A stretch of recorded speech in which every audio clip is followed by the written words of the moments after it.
Well, Ade, morning again. Let's just explain the context of that particular clip. So you'd spent some time with these people. They're living in a storm drain, and there's an athletics event, isn't there? And as people are coming out of that, yes, this situation arises. Yeah, I mean, the guys who'd been living in the storm drain had told us that they were worried about this day. It was a massive athletics meet in Kingston, and I mean, it was really bizarre. You know, we were told this would potentially happen, so we turned up, and the spectators on their way home just started throwing stones at the guys in the gully, going up and confronting them and running away, and it was just a weird, strange situation. I just couldn't comprehend why you'd come home from a sporting meet and then decide to stone people. And then what you saw was, the way you saw it was quite different to the way the police were viewing it as well. Yeah, I think the police's attitude to it was, you know, I mean, they saw these guys living in the storm drain as a nuisance. And, you know, I don't know, I found the guy was very trivial about it, and he actually accused the guys in the storm drain of throwing the stones at the spectators. And I said, I thought to myself, well, why would you suddenly start throwing stones at thousands of people going home for no reason? Yeah. And the backdrop to the story, and it does take a bit, you know, coming from the mentality here, it is quite hard to comprehend the very basics of this, which is, as we said in the lead-in, that it is an offence for which you can be put in jail for 10 years. 10 years, to be gay, to be openly gay in Jamaica. Yes, and a lot of these guys have been forced out of their communities. You know, they've been ostracised by their communities, and they've left home at very young ages. And the only place they've found that they could live or survive safely is in a storm drain in New Kingston, in this very affluent part of Kingston, Jamaica.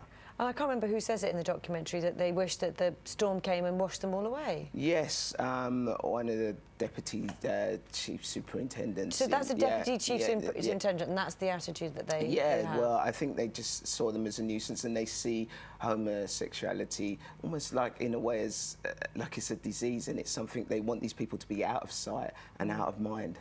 And in amongst other things, I mean, you looked at other cultural influences, and you looked at the music scene in Jamaica. Now, some of the lyrics that are used in your report about encouraging violence against gay people are quite extraordinary. Yeah, the dancehall music scene is very powerful. Music's very powerful in Jamaica altogether, and some of the lyrics in the songs talk about burning gays, talk about shooting gay people, and, you know, this just compounds homophobia. And these songs are huge. They go to #1 in the country, and you go to the clubs and people jump on the dance floor and get really excited about them. I know you've done lots of work with sort of discrimination, lots of different things.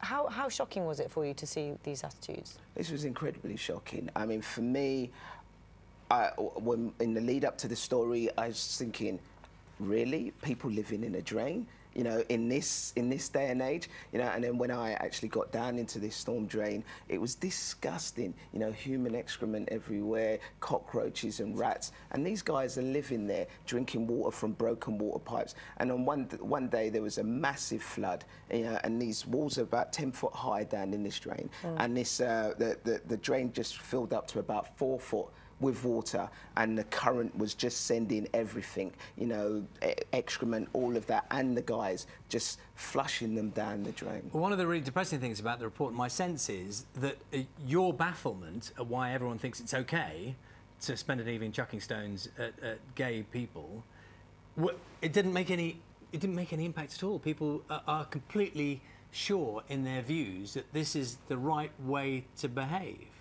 Yeah, it was difficult to understand, and I think, you know, one of the things is, you know, when I spoke to that policeman in that little clip you saw, and I said, have you spoken to them? I don't think people even speak to anybody who's gay. So, and one of the things I want this story to do is for more people to know about it, to highlight this story, you know, and hopefully, you know, people get to know gay people in Jamaica, and I think once you start to know people, then you can start to treat them as humans, because that's what they're not doing at the moment. Ade, thank you very much. It's quite a story. Thank you very much for coming to talk to us about it. Yes, lovely to see you again. Thank you, and make sure you watch it 7:30 Channel 4 tomorrow. Thanks. That's it pretty much from us here at breakfast this morning. You're back tomorrow morning from 6 o'clock, aren't you? Have a great day, whatever you're doing. Local election results as they're announced tomorrow morning. Bye-bye. Bye-bye.